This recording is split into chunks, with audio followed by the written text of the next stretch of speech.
की मुखालिफत में खड़ा हुआ हूं। मैं बरसर इख्तिदार जमात से जानना चाहूंगा, क्या ये सच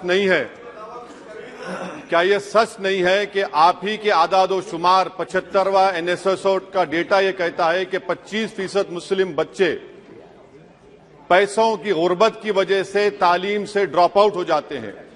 क्या ये सच नहीं है कि 7 साल से ऊपर जो बच्चों का खवानगी का तनासुब है तमाम मज़ाहिब में सबसे कम मुसलमानों का है? क्या यह सच नहीं है कि ग्रॉस अटेंडेंस रेशियो तमाम मज़ाहिब का सबसे कम मुसलमानों का है? क्या यह सच नहीं है कि सबसे कम एनरोलमेंट जो होता है वो मुसलमानों का है? क्या यह सच नहीं है कि AISHE की रिपोर्ट ये कहती है कि हायर एजुकेशन में मुसलमान का तनासुब 5% से 4% पर आ चुका है? और ये सरकार इन तमाम आदादो शुमार को देखते हुए, इनके आदादो शुमार को सामने रखते हुए सदर जमहूरिया के खुतबे में लफ्ज अकलियत का, माइनॉरिटी का जिक्र भी नहीं किया गया, जो भारत की आबादी का 19% का हिस्सा है। ये इनकी मोहब्बत है अकलियतों से और मुसलमानों से। सर, क्या यह बात सच नहीं है कि आपने माइनॉरिटी के बजट को 40% कम कर दिया, स्कॉलरशिप के पैसों में 560 करोड़ रुपए कम कर दिए? ये आपकी मोहब्बत है जो नफरत की निशानी बनती है।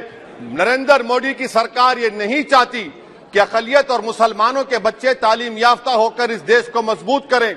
वो उनको हमेशा गुर्बत और नाइंसाफी का शिकार बनाकर रखना चाहती है।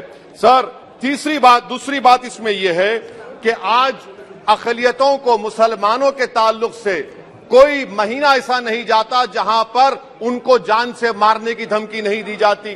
बरसर इख्तिदार जमात की एक MP साहिबा ने कहा कि चाकुओं को सिर्फ तरकारी के लिए इस्तेमाल मत करो, गर्दनें काटने के लिए इस्तेमाल करो। बरसर इख्तिदार जमात के एक MP ने दिल्ली में कहा कि मुसलमानों का समाजी बायकॉट करो। बरसर इख्तिदार जमात ने गुलबर्गा के रेलवे स्टेशन को हरा रंग किया गया था, उसको ये कहकर तब्दील कर दिया कि मुसलमानों का रंग है। सर, मैं पूछना चाहता हूं, क्या नरेंद्र मोदी की सरकार तिरंगे के हरे रंग को निकाल देंगी?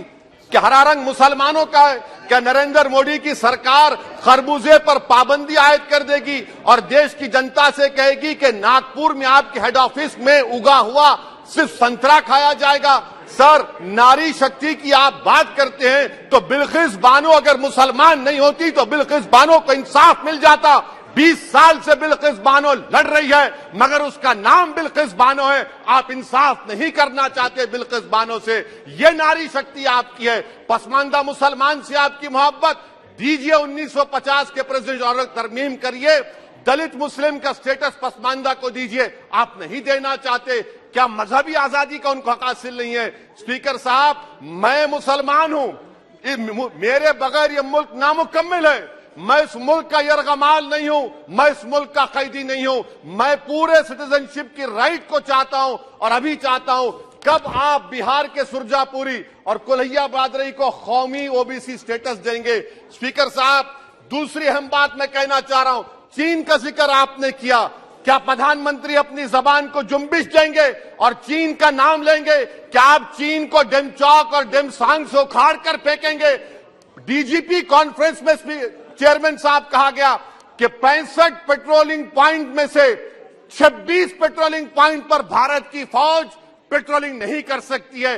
चीन से आप डरते हैं। अरे, डिसएंगेजमेंट हुआ तो डी एस्केलेशन कब होगा, डी इंडक्शन कब होगा? चीन से आप डरते हैं। 3 साल से चेयरमैन साहब 50,000 भारत की फौज हजारों फीट चोटियों पर बर्फ में खड़ी हुई है। देश के प्रधानमंत्री को क्या भारत की आवाम पर भरोसा नहीं है? भारत की फौज पर भरोसा नहीं है? अरे, चीन का नाम लीजिए वजीर आजम, डरिए मत चीन से। तीसरी पॉइंट सर, हमारे कानून के मंत्री चले गए। पैराग्राफ 79 और 82 में बेसिक स्ट्रक्चर पर, आईनी ओहदों पर बैठे हुए लोग बेसिक स्ट्रक्चर पर तनकीद करते हैं, लॉ मिनिस्टर कॉलेजियम पर तनकीद करते हैं। इस ऐवान में जब NJSE का बिल आया, मैं वाहिद MP था, अब याद होगा आपको, जो मैंने कहा था कि भारत के संविधान के खिलाफ होगा बेसिक स्ट्रक्चर के।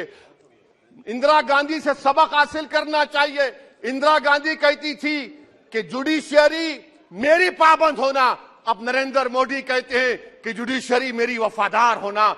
इंदिरा गांधी ने 42nd अमेंडमेंट किया, देश की जनता ने इंदिरा गांधी को इख्तियार से बेदखल कर दिया। आप वही इंदिरा गांधी के इरा को ला रहे हैं। आप बताइए स्पीकर साहब, क्या ईसाई मानने वाले व्हाइट टेरर हैं? क्या ईसाई मजहब के लोग व्हाइट टेरर को फरोग देते हैं? आप बताइए। मैं यहां पर जजेस को तहफुज करने के लिए नहीं खड़ा हूं, मैं बेसिक स्ट्रक्चर की हिफाजत में बोल रहा हूं।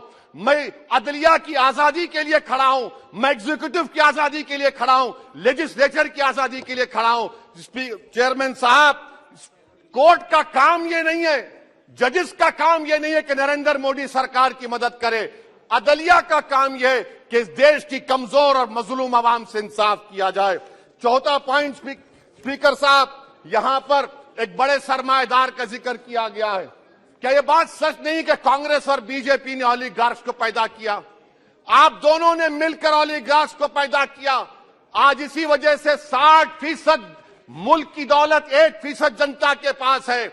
आप दोनों ने बैठकर मलाई खाई और गरीब और नौजवान पिस रहा है। अरे बताओ, ये जो 28 लोगों की लिस्ट है जो देश का पैसा खाकर भाग चुके हैं या बैठे हुए, उसमें कोई मुगलों का नाम है क्या? कोई मुगलों का नाम नहीं है, मगर आप उस पर कुछ नहीं बोलेंगे। संडेसरास कंपनी है, 15,000 करोड़ नाइजीरिया और केनिया की कोर्ट में जाकर कहती है कि हम हिंदू हैं, भारत को आएंगे तो प्रोसिक्यूशन होगा। आपने कोर्ट में कुछ नहीं कहा, वहां पर एसआईटी आपने बनाई। मगर शुक्र है, मैं लाइटर वेन में कह रहा हूं कि हाइडनबर्ग अगर यहां होता तो यूएपीए लग जाता उस पर। और सर, मैं नरेंद्र मोदी सरकार को मशवरा दे रहा हूं लाइटर वेन में कि ये अंग्रेजी का अल्फाबेट ए बड़ा अशुभ है आपके लिए। डबल ए को आपने कहा कि बेटा फाइटर एयरक्राफ्ट बनाओ, बैंकरप्ट हो गया। अब कैपिटल ए को आपने 17 इंडस्ट्री दे दिए, हम पूरे विश्व में मार्केट कैप हमारा 5वें नंबर पर आ गया। सर, देश के प्रधानमंत्री से बताना चाह रहा हूं कि वजीर दाखिला का नाम भी ए से शुरू होता है। मैं खत्म कर रहा हूं। मैं स्पीकर चेयरमैन साहब, मैं सरकार से पूछना चाह रहा हूं कि क्या जनवरी 2024 और फरवरी में क्या ये सरकार थर्मो न्यूक्लियर ब्लास्ट करने जा रही है? कि आपने हमारे अतराफ में देख लिया कि उसके अवाक़िब और नताइज क्या निकलने वाले हैं?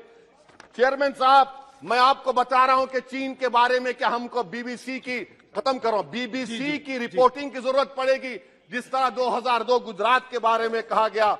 स्पीकर साहब, अकलियतों के बारे में, मुसलमानों के बारे में एक शायर ने कहा था, आग से आग बुझाने को कहा जाता है, जख्म पे जख्म खाने को कहा जाता है। हम वफादार है बताने के लिए, हमको अपना सर कटाने के लिए कहा जाता है। सर, देश के प्रधानमंत्री पूरे फॉरेन टूर में जाते हैं, वहां पर गांधी का नाम लेते हैं।